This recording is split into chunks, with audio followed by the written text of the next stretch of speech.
ఈరోజు దేవుని వాగ్దానం నిర్గమకాండము 20వ అధ్యాయం 24వ వచనం. నీ యొద్దకు వచ్చి నిన్ను ఆశీర్వదించెదను. నా ప్రియ సహోదరి సహోదరులారా, దేవుడు ఈరోజు మీతో వాగ్దానం చేస్తూ ఉన్నాడు. మీ యొద్దకు వచ్చి మిమ్మల్ని ఆశీర్వదించదనని సెలవిచ్చిన దేవుడు మీ జీవితంలో అద్భుతములు జరిగించి ఆశీర్వదించి అనేక దీవెనలు మీకు అనుగ్రహించి అద్భుతాల చేత నింపునుగాక. ప్రార్థన.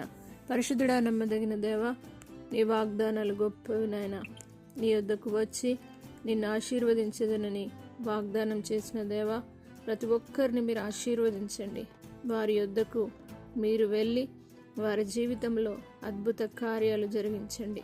పరిశుద్ధాత్మదేవ, మీరు అద్భుతాలు చేసే దేవుడవు, ఆశ్చర్యకార్యాలు జరిగించేవాడవు, ఆశీర్వదించేవారు కనుక ప్రతి ఒక్కరిని మీరు ఆశీర్వదించమని నజరేయుడైన యేసు పరిశుద్ధ నామమును బట్టి అడిగి వేడుకుంటున్నాము తండ్రి. ఆమేన్. దేవుడు మిమ్మును దీవించునుగాక.